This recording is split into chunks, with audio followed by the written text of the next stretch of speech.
Continuamos con nuestro libro de Hebreos, Substancia y Sombra. Creo que ya nos habremos dado cuenta de lo que es la substancia y por qué es tan esencial que vayamos de la sombra a la substancia. Hoy vamos a discutir el capítulo 5 y lo he titulado El autor de la eterna salvación.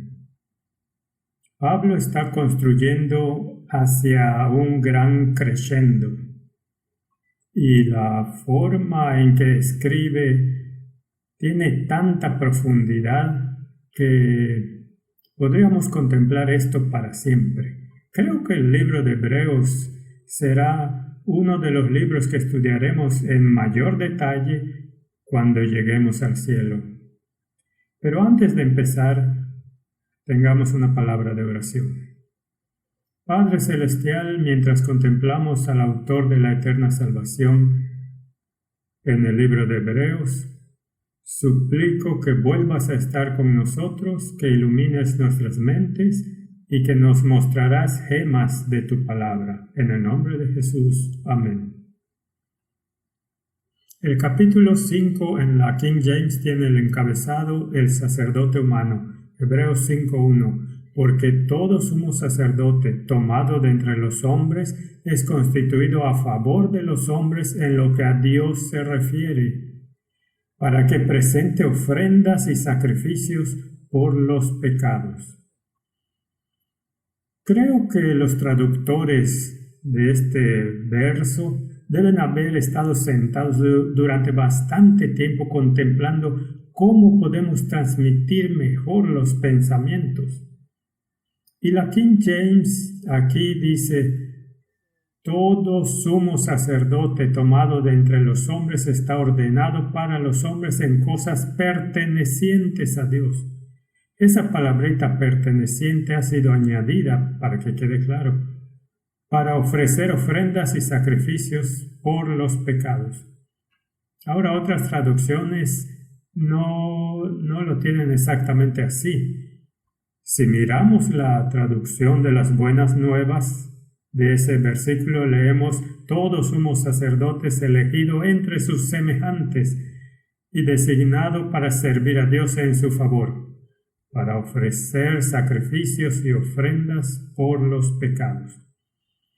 El matiz es diferente.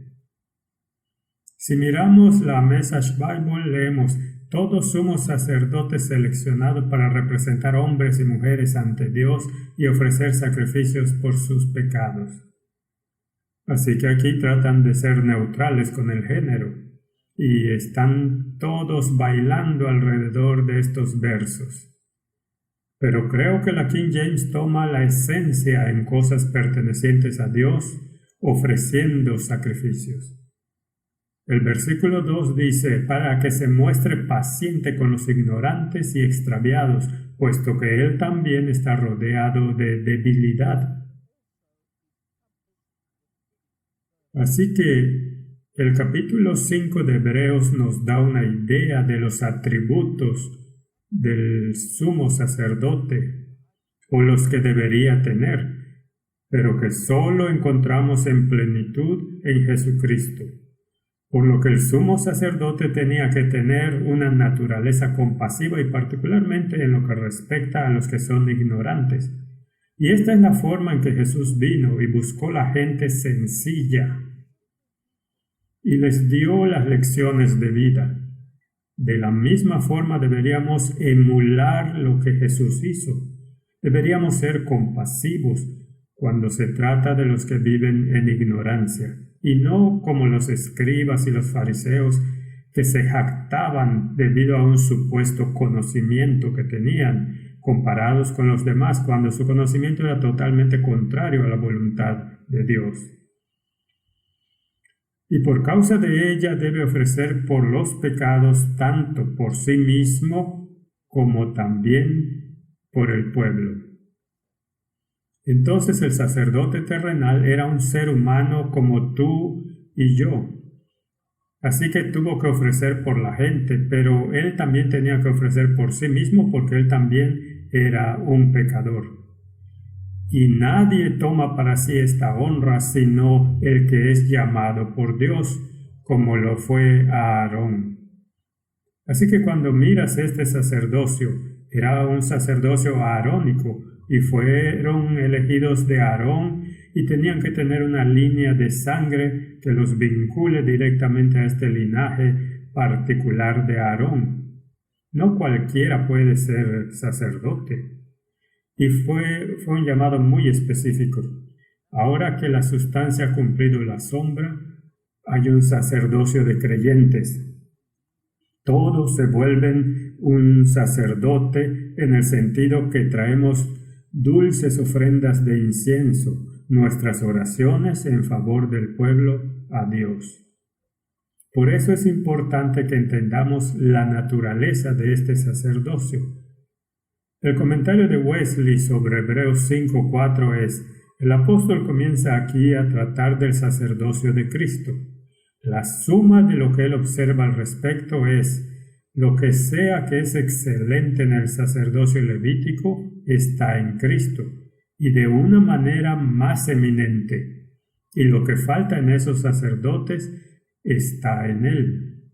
Nadie toma este honor, el sacerdocio, para sí mismo, pero el que es llamado por Dios, como fue Aarón y su posteridad, que fueron todos ellos llamados a la vez. Pero es observable que Aarón no predicó en absoluto. La predicación no es parte del sacerdocio. Así también Cristo no se glorificó a sí mismo para ser un sumo sacerdote. Es decir, no tomó este honor para sí mismo, sino que lo recibió de quien dijo: tú eres mi hijo, yo te he engendrado hoy. No de hecho al mismo tiempo, porque su generación fue desde la eternidad. Entonces está contrastando los dos sacerdocios. El uno era terrenal y esos sacerdotes terrenales tenían faltas, pero Cristo no tenía falta. Así que todo lo que es bueno en ese sacerdocio lo aplicamos a Cristo. Todo lo que estuvo mal lo aplicamos a la naturaleza humana caída. En Hebreos 5, versículo 5 tenemos estas pequeñas palabras: así tampoco. Cristo no se glorificó a sí mismo, haciéndose sumo sacerdote, sino el que le dijo: tú eres mi hijo, yo te he engendrado hoy. Ahora, Cristo no era del sacerdocio arónico, no era de la tribu de Leví. Así que esto es más que una historia interesante, y por eso introduce otro personaje aquí con el nombre de Melquisedec. Hebreos 5:6, como también dice en otro lugar: tú eres sacerdote para siempre según el orden de Melquisedec. Ahora, si vamos a Salmo 110, versículo 4, leemos: juró el Señor y no se arrepentirá, tú eres sacerdote para siempre según el orden de Melquisedec. Ahora, este sacerdote Melquisedec es muy interesante.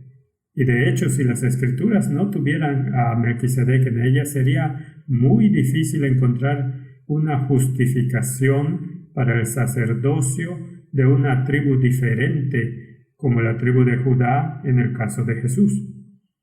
Pero las Escrituras son tan completas y esta historia se presenta con un propósito particular. Así que lo discutiremos mientras estudiamos el libro de Hebreos. En Salmo 110, versículo 4, juró el Señor y no se arrepentirá, tú eres sacerdote para siempre según el orden de Melquisedec. Así que, ¿de qué manera se diferenciaba el sacerdocio de Melquisedec del sacerdocio aarónico? Bueno, lo veremos mientras continuamos. Ahora de nuevo, tenemos un quiasmo en el capítulo 5, porque estaremos viendo un quiasmo en todos ellos, y miremos este. Tiene una estructura AB y luego BA invertido con un asterisco. Hebreos 5:6, como también dice en otro lugar: tú eres sacerdote para siempre, según el orden de Melquisedec. La contraparte, A con un asterisco, Hebreos 5, versículo 10. y fue declarado por Dios sumo sacerdote según el orden de Melquisedec. La parte B, Hebreos 5:7, y Cristo en los días de su carne, ofreciendo ruegos y súplicas con gran clamor y lágrimas al que le podía librar de la muerte, fue oído a causa de su temor reverente.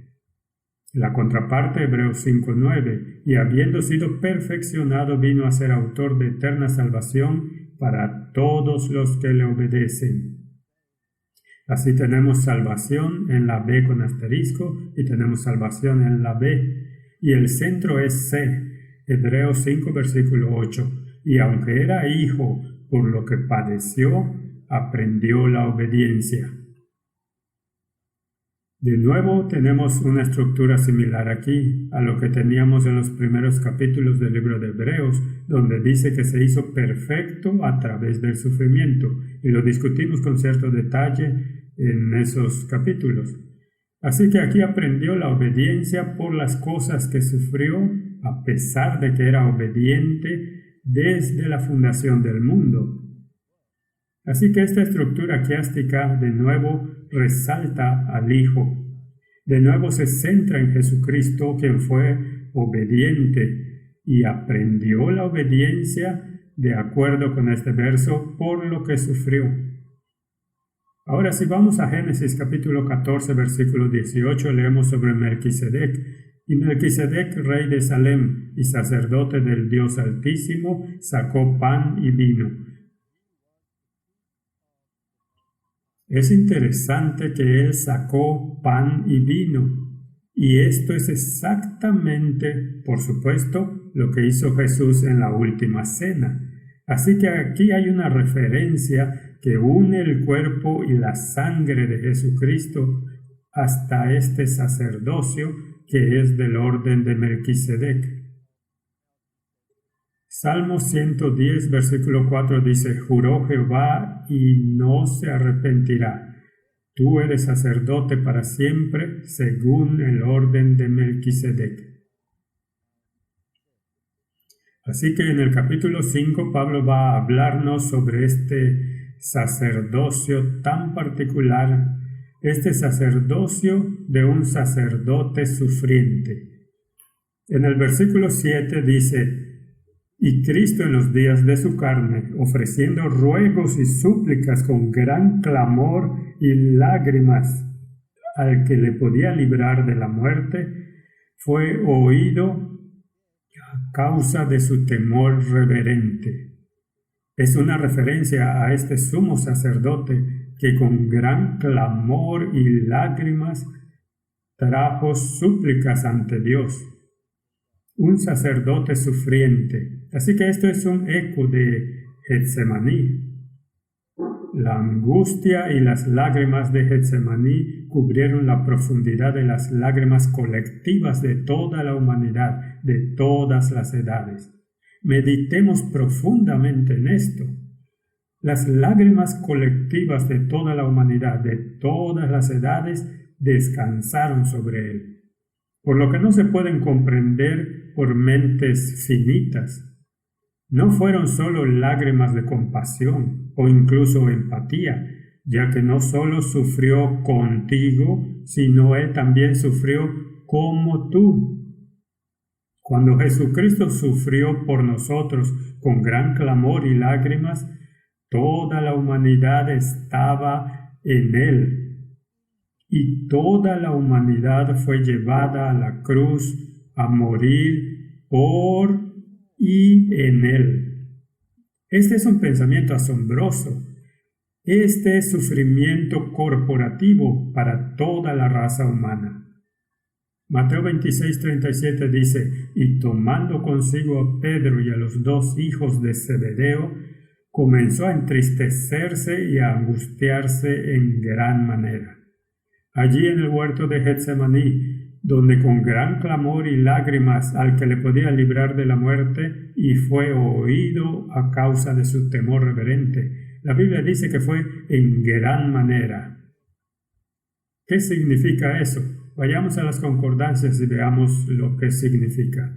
La palabra hebrea significa de un derivado adeo, estar lleno de aversión, estar en angustia mental, estar lleno de pesadez, ser muy pesado. Thayer nos dice estar turbado, gran aflicción o angustia, deprimido, una palabra relacionada por su número strong de un derivado de adeo, estar lleno o saturado de aversión. Debemos entender que aquí estaba el Hijo de Dios sin pecado y la carga del pecado de la humanidad de todas las edades fue puesta sobre él. Y lo cargó todo. Fue una carga increíblemente pesada. Y el que odiaba el pecado, tomándolo sobre sí mismo, se convirtió en pecado por nosotros. No es de extrañar que la Biblia diga que fue muy pesado. Y también fue algo que los saturó de aversión. Era totalmente contrario a su naturaleza. Y sin embargo lo hizo. ¿Alguna vez hemos pensado en eso? Mateo 26, versículo 38 da un poco más de detalles. Entonces Jesús les dijo: mi alma está muy triste hasta la muerte. Quedaos aquí y velad conmigo. Y no pudieron. Estaban tan cargados por el sueño. Ahora de nuevo, ¿cuál es el significado del griego que se traduce aquí muy triste? Thayer nos dice muy triste, sumamente triste, superado por la tristeza, tanto como para causar la muerte de uno. De hecho, le aplastó la sangre vital fuera de él hasta tal punto que el peso era tanto que la sangre le atravesó la piel. Y él hubiera muerto, habría muerto allí en el jardín de Getsemaní si los ángeles no hubieran venido a socorrerlo. Mateo 26:39 dice: yendo un poco adelante, se postró sobre su rostro, orando y diciendo: Padre mío, si es posible, pase de mí esta copa, pero no sea como yo quiero, sino como tú. Su naturaleza humana rehuía esta carga, pero sabía que tenía que seguir adelante. No había otra manera. Si fuera posible, quítalo de mí. Pero no había otra manera, no había otra forma de satisfacer el requerimiento de la justicia. Si Dios es 100% justo, entonces se debe hacer justicia y la paga del pecado es muerte. Por lo tanto, la muerte debe ser ejecutada. Si Dios es 100% misericordia, entonces la misericordia debe ser satisfecha y el pecador debe ser perdonado. No puedes reconciliar esos excepto haciendo que la justicia tome su camino para que reine la misericordia. Marcos 14:33. Y tomó consigo a Pedro, a Jacobo y a Juan y comenzó a entristecerse y a angustiarse. Entonces, ¿qué es lo que experimentó que Pablo aludía allí en Hebreos capítulo 5? De nuevo, ¿qué significa angustiarse? Significa ser arrojado al terror o asombro, completamente alarmado, aterrorizar, ser golpeado con asombro, estar completamente asombrado, muy sorprendido, ser golpeado por el terror. Si pones todos esos juntos, nos da un vistazo de lo que él pasó. Él estaba aterrorizado. Ahora, ¿de qué estaba aterrorizado? ¿De la muerte que iba a sufrir en la cruz? No, él estaba dispuesto como cordero de sacrificio, como tenemos en cada diapositiva en estas presentaciones. Esto es por lo que vino a vivir. En otras palabras, morir por nosotros. Entonces, ¿qué fue este terror? este terror por las consecuencias del pecado que habían creado, todo el miedo y horror colectivos de todas las edades, sentidos por cada persona que alguna vez ha sentido las consecuencias del pecado y quebrantado bajo presión. Fue puesto sobre él.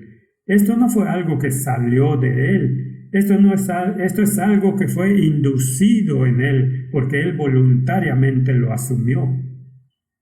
Lucas 22, el versículo 44 dice: y estando en agonía oraba más intensamente, y era su sudor como grandes gotas de sangre que caían hasta la tierra. No creo que nadie pueda siquiera contemplar por lo que el Hijo de Dios pasó en ese momento en el jardín de Getsemaní. Hebreos 5, versículo 8 continúa: y aunque era un hijo, por lo que padeció, aprendió la obediencia. Aprendió la obediencia. En otras palabras, cuando esta carga fue puesta sobre él, su naturaleza humana, que fue sin pecado, dijo: si es posible, quítame esta carga, si es posible. Pero no fue posible.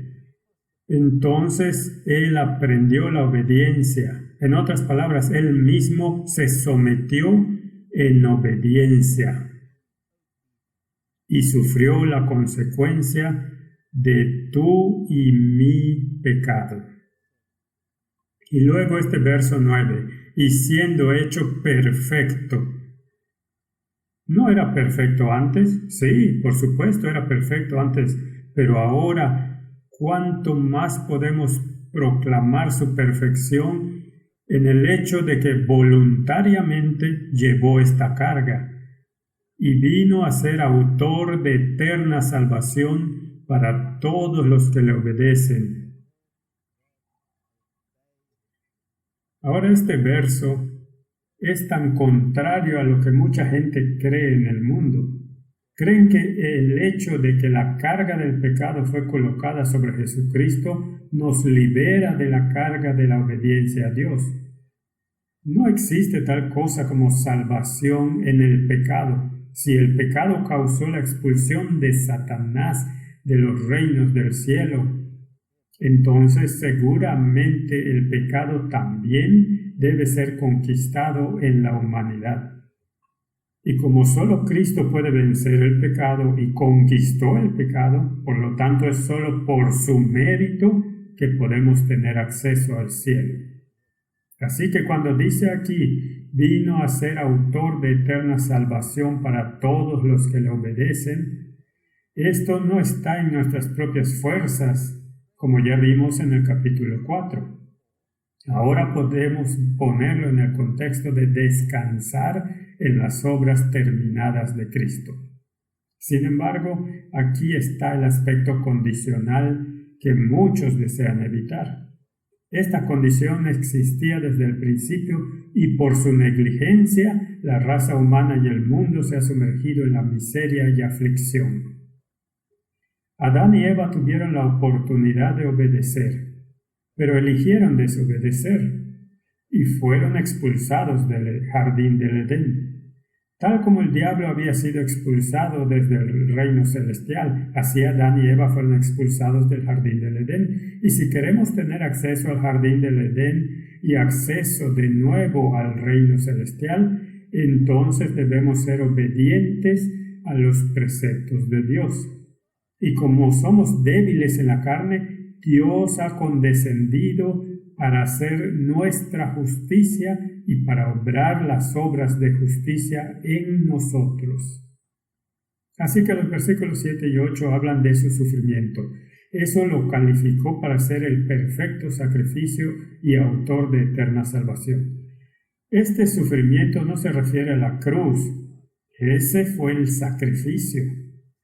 Fue la expiación que nos salvó del pecado, sino que se refiere a la angustia mental causada por presenciar y lidiar con las consecuencias que el pecado había traído. El dolor humano, el sufrimiento de todas las edades, así como la dureza del corazón que rechazó al único que pudo salvarlos. Aquí en el huerto de Getsemaní, Él no fue el sacrificio. Él fue el que se convirtió en portador del pecado y tomó el sufrimiento sobre sí mismo. Por lo que no podemos medir las profundidades de su amor o el terrible costo del plan de salvación. No hay línea lo suficientemente larga para medirlo, pero con gratitud podemos aceptarlo por fe. La copa no le fue quitada, pero un ángel fue enviado para fortalecerlo para que él pudiera soportarla. ¿Por qué un ángel? Porque no había voz humana para reconfortarle, o que incluso fuera capaz de discernir la magnitud de los eventos que fueron desplegándose ante ellos. Su espíritu se inclinó bajo el peso. El dolor del mundo entero de todas las edades descansaba sobre él. Pensé escribir estas palabras porque se necesita contemplación para ver lo que el Hijo de Dios atravesó. Y las palabras a menudo se nos escapan cuando intentamos explicarlo. Este es mi débil intento, al tratar de captar solo un grano de lo que realmente sucedió allí. Getsemaní no era el altar, sino el camino a él. Su agonía no fue el miedo a la cruz, porque incluso los mártires fueron al cadalso alegremente, pero fue por la aflicción colectiva y el sufrimiento de un mundo condenado por las consecuencias del pecado. Él sintió el peso del pecado como ningún ser humano puede, no evitó la muerte en la cruz. Solo piensa en esto, Él en realidad, siendo Dios, alimentó la semilla y el retoño que crecería hasta convertirse en el árbol que llevaría sus brazos extendidos. ¿No es tan asombroso cuando piensas en esto? Él es el autor de la vida, es el sustentador de todas las cosas. Debe haber sabido que esa semilla estaba en el suelo. Podría haberla aplastado y no habría árbol para que él colgase. Pero lo nutrió y lo dejó crecer. No había otro camino. Para que la justicia y la misericordia se besaran, se requería que Él, el autor de la vida, tuviera que sufrir la pena de muerte. Este es el Salvador sufriente. Salmos 22:6 encontramos un eco de sus sentimientos. Es un salmo mesiánico y en tipología leemos aquí, aplicándolo a Cristo, lo que ha sentido. Mas yo soy gusano y no hombre, oprobio de los hombres y despreciado del pueblo. Todos los que me ven me escarnecen, estiran la boca, menean la cabeza diciendo, se encomendó a Jehová, líbrele él, puesto que en él se complacía. ¿No hicieron eso en la cruz? Salvó a otros, él mismo no se puede salvar. Baja de la cruz y creeremos, se burlaban. Y él dijo, soy un gusano y no hombre, oprobio de los hombres y despreciado del pueblo.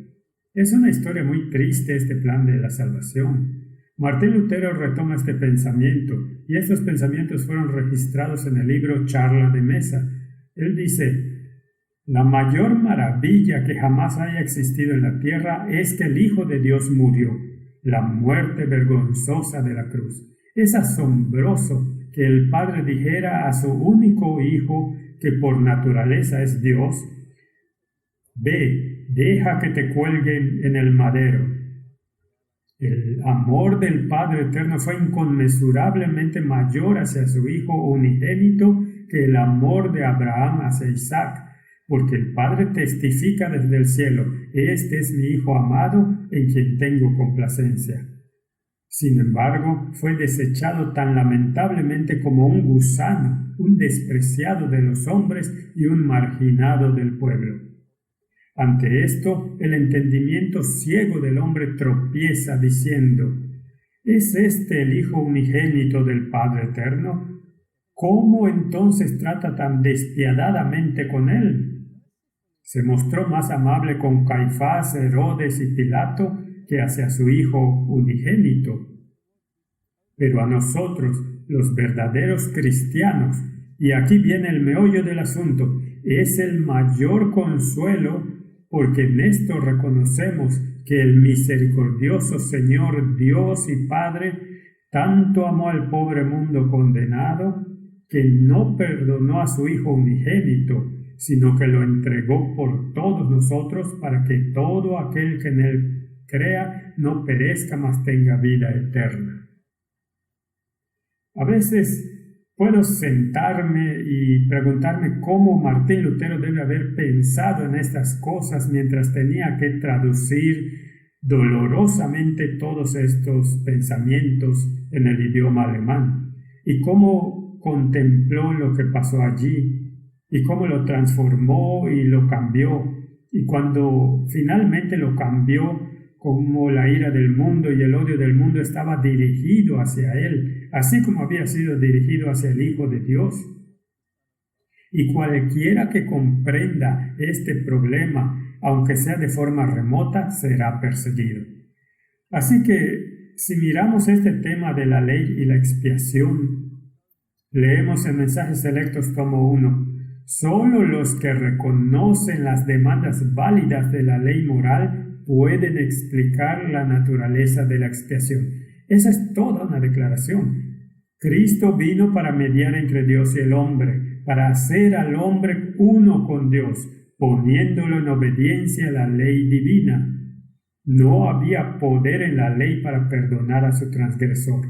Solo Jesús podía pagar la deuda del pecador, pero el hecho de que Jesús haya pagado la deuda del pecador arrepentido no le da a él la licencia para continuar transgrediendo la ley de Dios, sino que debe de allí en adelante vivir en obediencia a esa ley.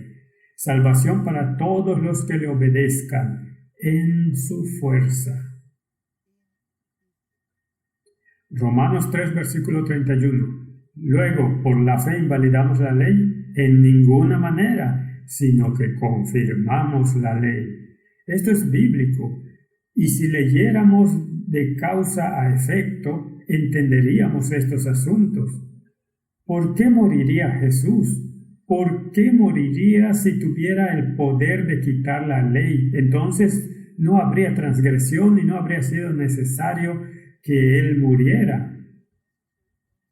El hecho que murió y pagó el precio significa que la ley es inmutable, permanece y no se puede mover, y la justicia exige la muerte, y Cristo estaba dispuesto a pagarla, porque la ley no se pudo eliminar. ¿Por la fe invalidamos la ley? En ninguna manera, sino que confirmamos la ley. Entendemos cuál es el problema.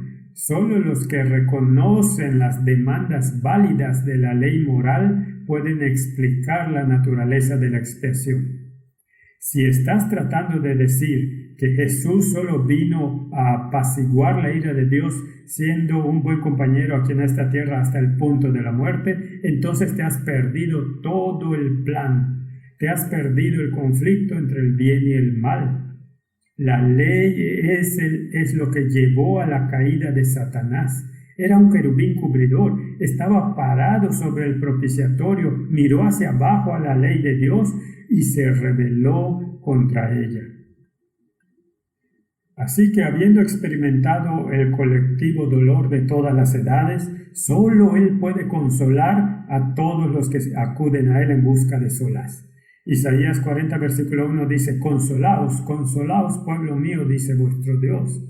Isaías 51, versículo 3: ciertamente consolará Jehová a Sión, consolará todas sus soledades, y cambiará su desierto en paraíso, y su soledad en huerto de Jehová. Se hallará en ella alegría y gozo, alabanza y voces de canto.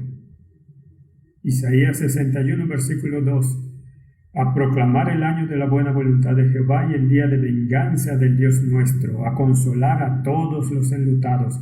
Viene una retribución, se acerca un día de venganza, pero también llega un día de consuelo. En otras palabras, para algunos será un consuelo y para otros será venganza. ¿De quién es la elección? Es nuestra. ¿Queremos aceptar el plan de salvación? ¿Queremos volver a estar en armonía con los preceptos de Dios? ¿O queremos sufrir la venganza de Dios finalmente? El propósito de Dios era consolar a su pueblo, no destruirlos. Entonces la elección está en nosotros. Isaías 66:13 dice: como aquel a quien consuela a su madre, así os consolaré yo a vosotros, y en Jerusalén tomaréis consuelo. Segunda de Corintios 1:3 dice: bendito sea el Dios y Padre de nuestro Señor Jesucristo, Padre de misericordias y Dios de toda consolación. Es nuestra elección. Podemos estar con este Dios que desea consolarnos y cargó nuestros pecados por nosotros, o podemos seguir en nuestra rebelión. Segunda de Corintios 1:4 dice: el cual nos consuela en todas nuestras tribulaciones, para que podamos también nosotros consolar a los que están en cualquier tribulación, por medio de la consolación con que nosotros mismos somos consolados por Dios. No hay lugar para la arrogancia cristiana en cualquiera de estos versos.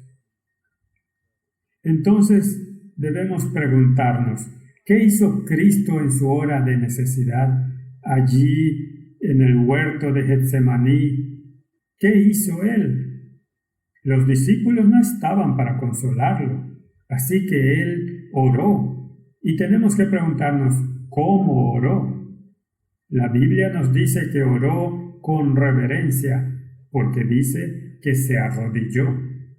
Oró más fervientemente, fue una oración íntima, porque dijo: Padre mío. Fue una oración sumisa, pero no como yo quiero. Y se humilló. Debes preguntarte: ¿quién está preparado a orar de esta manera? El fariseo no lo estaba. Era jactancioso y sacó su pecho. Pero el publicano estaba arrepentido y oró fervientemente. Y fue una oración íntima, buscando a Dios. Y dijo: no soy digno, pero perdona mis pecados. Y dijo: quiero hacer lo correcto, y sin embargo no es lo que he hecho y lo que haré, sino lo que tú quieres que haga. Y se humilló. Y la Biblia dice que se fue a casa justificado.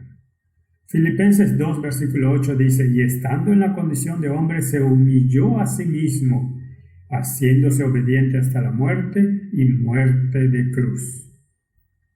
Por lo que debemos emular este ejemplo y por la fe entrar en este reposo. ¿Fue esta oración escuchada? Es la pregunta. La respuesta es sí, porque se convirtió en sumo sacerdote del orden de Melquisedec para siempre. Hebreos 5, versículo 10 dice: y fue declarado por Dios sumo sacerdote según el orden de Melquisedec. Y luego el versículo 11 dice: de quien tenemos mucho que decir y difícil de explicar, por cuanto os habéis hecho tardos para oír. Ahora hay un pequeño problema. ¿De quién? ¿A quién se aplica esto? Bueno, si lo lees aquí tal como está en la versión King James, parece ser aplicado a Melquisedec. Declarado por Dios sumo sacerdote según el orden de Melquisedec, de quien tenemos muchas cosas que decir. En otras palabras, de Melquisedec tenemos muchas cosas que decir. Así se lee aquí. Pero podría ser realmente diferente, porque el de quien puede aplicarse aquí a Melquisedec, pero el griego también podría traducirse del cual.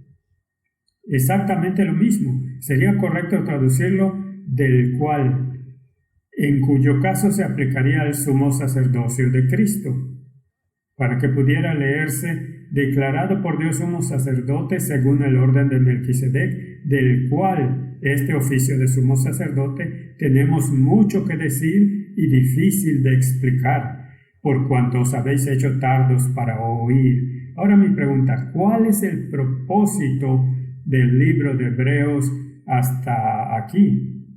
No se trata de sombra y substancia. ¿Y dónde estaba la substancia? ¿Dónde estaba el énfasis? Siempre estuvo en la substancia, siempre estuvo en Jesucristo, como el cumplimiento de las sombras. Entonces tengo un presentimiento de que en este caso particular quizás haya sido mejor traducirlo no de quién, sino del cual, en cuyo caso se aplicaría al sumo sacerdocio. Esto no niega que la discusión de Melquisedec sería interesante, pero el mismo Melquisedec es también un tipo de una realidad mayor. Melquisedec fue sumo sacerdote por un tiempo, pero Jesucristo por siempre. Así que creo que se aplica a Jesucristo. Echemos un vistazo a lo que hicieron algunas de las otras traducciones con esto y de alguna manera eluden la cuestión. Es la fuente de referencias bíblicas y te da varias Biblias. Aquí tienes la Nueva Versión Internacional y dice: tenemos mucho que decir sobre esto, por lo que realmente no se aplica ni a uno ni al otro, pero es difícil dejarlo claro porque ya no intentan entender. Es un poquito vago. La versión estándar en inglés lo traduce: sobre esto tenemos mucho que decir y es difícil de explicar, ya que se han vuelto aburridos para oír. La King James, por supuesto, de quien tenemos muchas cosas que decir y difíciles de pronunciar, ya que sois sordos para oír. Si vamos a la Nueva Biblia Estándar Americana, sobre él tenemos mucho que decir y es difícil de explicar, ya que ustedes han vuelto malos oyentes. Por lo que sobre él podría también aplicarse a Melquisedec. La Nueva Traducción Viviente lo traduce así: hay mucho más que nos gustaría decir sobre esto, pero es difícil de explicar, especialmente porque son espiritualmente aburridos y no parecen escuchar. Bueno, de nuevo es bastante evasivo.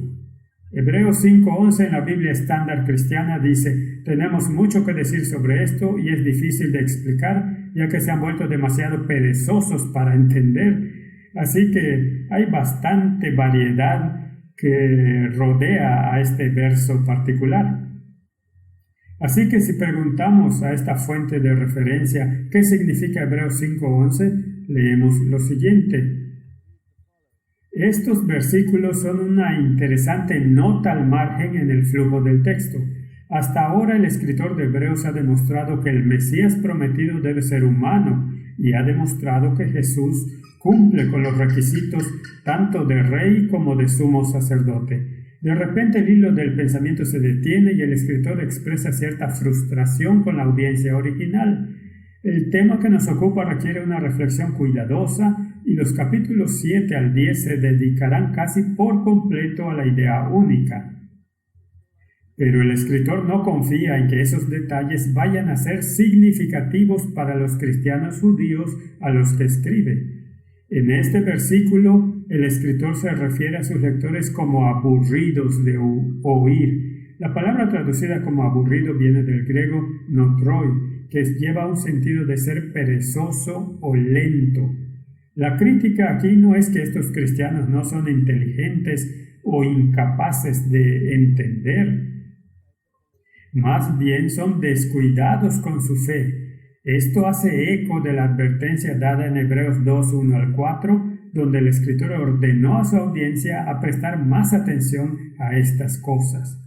Entonces esto es lo que está escrito allá sobre este versículo, porque cuando intentas entender el versículo puedes recopilar información de muchas fuentes.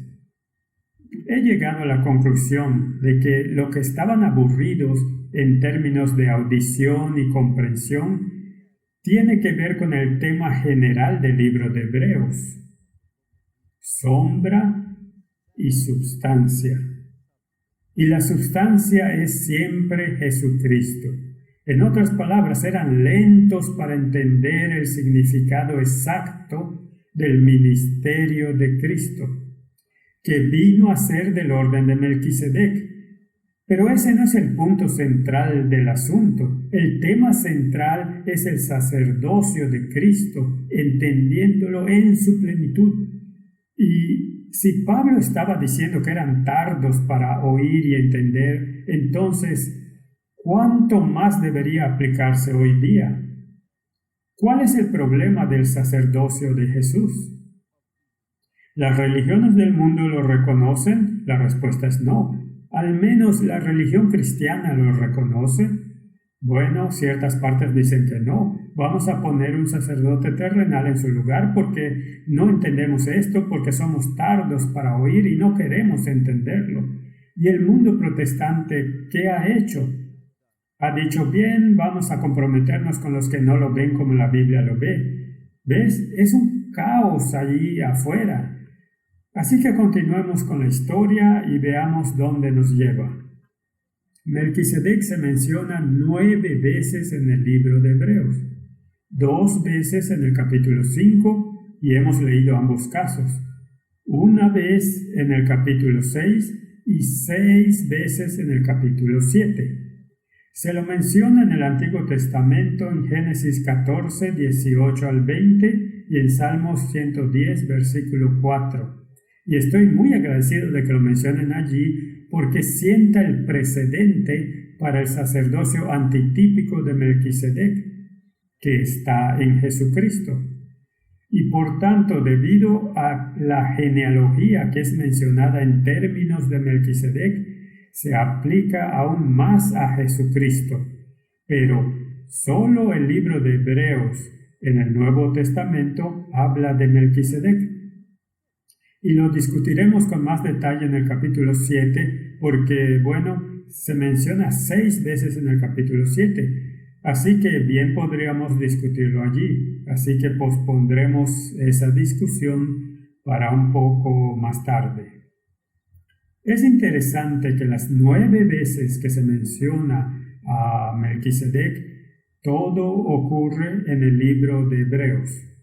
Entonces el libro de Hebreos es absolutamente esencial para comprender cómo este sacerdocio fue transferido del sistema levítico a un eterno sacerdocio en Jesucristo. Pero lidiaremos con eso en el capítulo 7. Continuemos con Hebreos capítulo 5, verso 12. Porque debiendo ser ya maestros después de tanto tiempo, tenéis necesidad de que se os vuelva a enseñar cuáles son los primeros rudimentos de las palabras de Dios. Y habéis llegado a ser tales que tenéis necesidad de leche y no de alimento sólido. ¿Cuál fue el problema? El problema fue que los primeros cristianos que abrazaron el cristianismo eran judíos y estaban tan criados en su religión de sombras y en sus tipos que ellos luchaban para llevar el antitipo al lugar que le corresponde. Y si miramos esos primeros cristianos y los argumentos sobre la circuncisión y si era necesario o si no era necesario o si todos esos sistemas de sacrificio eran necesarios, ¿no lucharon con eso? Incluso los discípulos lucharon con eso. ¿No reprendió Pablo a Pedro cuando confundió la sombra con la sustancia? ¿No acusó a Jacobo de enviar gente confundida en términos de la sombra y la sustancia? Entonces no es sorprendente que lucharan con este problema. Y si no luchamos con esto y lo intentamos entender, caeremos en la misma trampa. Así que, debiendo ser ya maestros después de tanto tiempo, deberíamos saber estas cosas. Tenéis necesidad de que se os vuelva a enseñar cuáles son los primeros rudimentos de las palabras de Dios. El primer principio de los oráculos de Dios, de las enseñanzas de Dios, es que la salvación está en Cristo y solo en Cristo. Y habéis llegado a ser tales que tenéis necesidad de leche y no de alimento sólido. ¿Estamos confundiendo el asunto? ¿Cuánto más se aplica eso al tiempo en el que estamos viviendo? El versículo 13 dice, y todo aquel que participa de la leche es inexperto en la palabra de justicia porque es un niño. Pero el alimento sólido es para los que han alcanzado la madurez, para los que por el uso tienen los sentidos ejercitados en el discernimiento del bien y del mal. ¿De dónde sacamos este discernimiento? ¿Cómo obtenemos este discernimiento que puede hacernos capaces de consumir alimento sólido y poder estar como la brújula al polo firmes a un principio? Aquí en esta palabra tienes que estudiar los capítulos 5 y 6 y 7 y Génesis a Apocalipsis para comprender estas cuestiones. Son los primeros rudimentos de las palabras de Dios. Deja de lado esta palabra y estás a la deriva en un mar sin apoyo en ningún lugar. Así que necesitamos ejercitar nuestros sentidos para discernir tanto el bien como el mal, y la única forma de ejercitarlos es estudiando la palabra de Dios, no consumiendo comida predigerida de nadie, a menos que sepamos que lo que una persona o un predicador o un supuesto sacerdote está diciendo está en armonía con la palabra de Dios. No puedo consumirlo. Así que en el tiempo que estamos viviendo necesitamos comprender los principios del plan de salvación. También necesitamos entender el tema de la gran controversia para que no seamos arrastrados por la corriente de la desinformación. Satanás ha logrado engañar a la humanidad en aceptar latón por oro y haciéndolo pasar como los oráculos de Dios. Necesitamos ejercitar nuestros sentidos para discernir tanto el bien como el mal. En 1 Tesalonicenses 5:6, por tanto no durmamos como los demás, sino velemos y seamos sobrios. El versículo 8 dice, pero nosotros que somos del día, seamos sobrios, habiéndonos vestidos con la coraza de fe y amor y la esperanza de salvación como yelmo. Primera de Pedro 5, versículo 8 también nos llama a ser sobrios y velar, porque vuestro adversario el diablo, como león rugiente, anda alrededor buscando a quien devorar. Debemos preguntarnos cuando miramos las iglesias populares del mundo que están predicando un evangelio de prosperidad en el mundo o un evangelio de milagros, señales y prodigios. ¿Se habla de las profundidades del sacerdocio de Jesucristo? ¿O cómo funciona el plan de salvación? ¿O es un evangelio de forma y celebración? Tenemos que estar sobrios, tenemos que estar vigilantes porque tenemos un adversario que se llama diablo y quiere destruirnos. Que Dios nos dé sabiduría mientras estudiamos el sacerdocio de Cristo, para que conozcamos su profundidad y no seamos engañados a volver a la leche, cuando debemos estar ocupados con sustancia, con alimento sólido. Que Dios nos dé sabiduría para representar y exponer a Jesucristo como el único Salvador del mundo, el único sacerdote que nos da acceso al trono de la gracia. Oremos. Padre Celestial, gracias por un sacerdote compasivo. Gracias por un sacerdote que sufrió en mi favor. Gracias por un sacerdote que cargó con mi pecado hasta que aplastó su sangre fuera de él. Gracias por un sacerdote que fue preparado para morir por los pecados de la humanidad. Y gracias por un sacerdote que quiere restaurar a la humanidad, para que podamos estar de pie ante el resplandor de la gloria del Padre. Bendícenos mientras estudiamos más para intentar ahondar en la riqueza de tu palabra. Y danos gemas de tu palabra. En el nombre de Jesús. Amén.